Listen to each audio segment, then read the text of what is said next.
Hello, I am Rudra Pratap Singh Chauhan. और इस video में हम फैक्टोरियल के बारे में देखने वाले हैं। क्या होता है फैक्टोरियल, कितनी तरह से इसके हम सॉल्यूशन बना सकते हैं, एक रिकर्जन के थ्रू, विदाउट रिकर्जन। तो रिकर्जन क्या होता है सबसे पहले ये समझ लेते हैं। तो रिकर्जन ये होता है कि फंक्शन के अंदर फंक्शन जब कॉल होता है तो उसे हम रिकर्जन कहते हैं। तो उसका प्रोग्राम हम सेकेंड में देखेंगे। फर्स्ट में हम सिंपल प्रोग्राम बनाएंगे विदाउट रिकर्जन। तो फैक्टोरियल क्या होता है ये समझ सकते हैं हम ऐसे कि जैसे हमें 4 का फैक्टोरियल निकालना है। तो 4 का फैक्टोरियल कैसे निकलेगा? 4 into 3 into 2 into 1।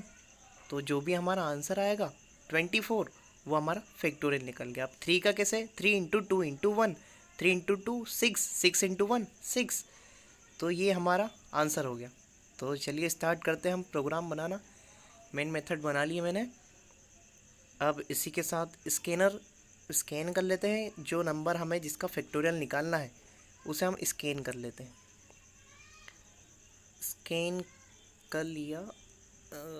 Scanner object बना लिया है sc system.in। ओके, एक वेरिएबल बना लेते हैं n नाम से।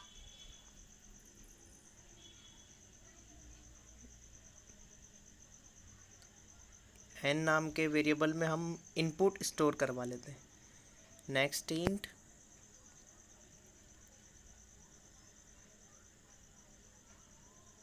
तो मैंने जैसा कि आपको बताया फैक्टोरियल कैसे निकालेंगे। 3 का फैक्टोरियल 3 इंटू 2 इंटू 1, मतलब पहले 3 फिर 2 फिर 1। तो यहाँ पे कंटिन्यूसली डिक्रीमेंट हो रहा है। 3 से स्टार्ट होके कंटिन्यूसली डिक्रीमेंट हो रहा है। तो जो भी नंबर हम इनपुट कराएंगे, इटरेशन हम वहीं से स्टार्ट करते हैं। तो n से स्टार्ट कर लिया इटरेशन। अब n जब तक 0 से बड़ा है, जब तक इटरेशन चलेगा और हर एक इटरेशन के बाद डिक्रीमेंट होगा उसमें। तो यही हमारा लॉजिक है। और हम फैक्ट नाम का एक वेरिएबल लिया है, उसमें हमने 1 स्टोर करवाया है। और अब फैक्ट में ही फैक्ट इंटू आई, जैसे 3 आया, 3 और 1 मल्टीप्लाई हो गया 3। अब 3 का हुआ 2, तो 2 आके मल्टीप्लाई होगा 3 में, फिर डिक्रीमेंट हुआ, बचा 1, वो वापस मल्टीप्लाई होगा फैक्ट में। तो फैक्ट में ऑलरेडी 6 है और 6 इंटू 1 6 हमारा आंसर मिल जाएगा। चेक कर लेते हैं हम। 4 का फैक्टोरियल 24, 6 का 720, 5 का 120, ये 2 का 2। तो हमने ये सारे टेस्ट केसेस चेक कर लिए हैं। अब हम रिकर्जन के थ्रू प्रोग्राम बनाएंगे। रिकर्जन मैं आपको बता चुका हूँ क्या होता है। रिकर्जन वही जब हम फंक्शन के अंदर फंक्शन को कॉल करते हैं। वही ले लेते हैं। इनपुट तो हमने ले लिया है n नाम के वेरिएबल में। अब उसी का फैक्टोरियल प्रिंट करवाना है। तो फैक्ट फंक्शन के अंदर n पास कर देते हैं। हम बनाएंगे ये फंक्शन।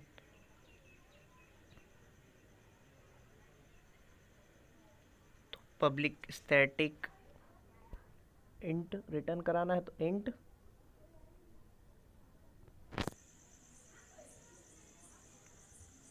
फैक्ट नाम का फंक्शन बनाया है। इसमें हमें सबसे पहले तो एक मतलब एंड वैल्यू, हमें एंड कंडीशन हमें उसमें यूज़ करना पड़ेगा। तो एंड कंडीशन क्या है? एंड जब ज़ीरो आ जाए तो हमारी कंडीशन, मतलब जो वो फंक्शन है वो रिटर्न कर दे 1। और जब तक ज़ीरो नहीं आए, जब तक वापस से ही वही फंक्शन को कॉल करे, लेकिन वो नंबर का मल्टीप्लाई करके। तो n into fact of n-1 से पहले 3 इंटू 2, 3 माइनस 1 2 होता ना, तो 2। अब फिर उसी के बाद 2 माइनस 1 1, और फिर 0 आया, रिटर्न 1 करा। तो इसी तरह से इसकी वर्किंग है।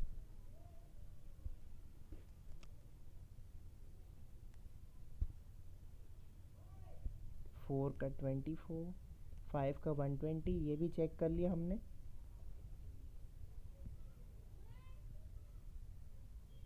3 का 6।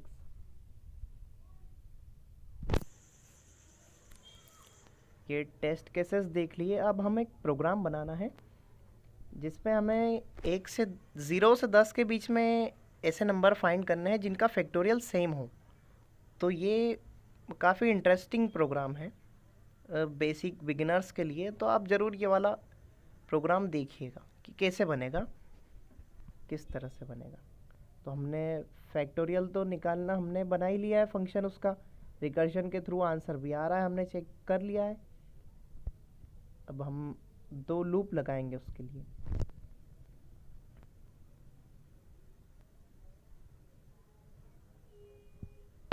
तो लूप में हमने वेरिएबल लिए हैं i और एक आगे लेंगे j।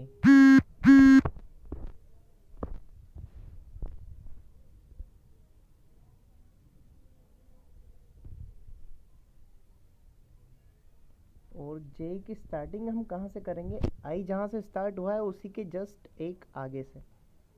तो i+1, बाकी सब कंडीशन उसी तरह से। i <10 और j में कर देंगे इंक्रीमेंट। अब हमारी कंडीशन क्या है? दोनों का फैक्टोरियल सेम होना चाहिए। तो फैक्टोरियल हम निकाल लिया है, फंक्शन बना लिया है ऊपर हमने फैक्टोरियल नाम का। तो fact of i equal fact of j। यदि दोनों के फैक्टोरियल सेम हुए तब हमें प्रिंट करवाना है वो नंबर्स किस किस के फैक्टोरियल सेम है। तो i और j सिंपल हम प्रिंट करवा लेंगे। i और j के साथ दोनों में से एक किसी का भी फैक्टोरियल भी प्रिंट करवा लेंगे, हमें पता चले क्या है फैक्टोरियल। तो i और j प्रिंट करवा लिए हैं, फैक्ट भी उसमें ऐड कर देते हैं।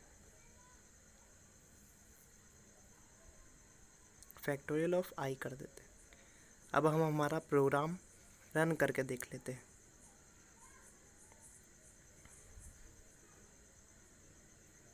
रन किया, कुछ एरर बता रहा है। लाइन नंबर 22 पर i प्रिंट करा, j प्रिंट करा, कॉन्केटिनेट नहीं करवाया, तो प्लस साइन लगा देते हैं।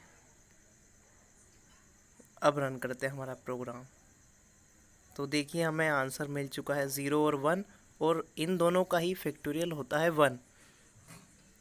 तो उम्मीद है आपको क्वेश्चन अच्छा लगा होगा, ये वीडियो समझ में आया होगा। और कुछ भी आपके डाउट्स हो तो वो आप मुझे कमेंट सेक्शन में बता दीजिए, और हर वीडियो का डिस्क्रिप्शन बॉक्स भी ज़रूर चेक करिएगा। धन्यवाद।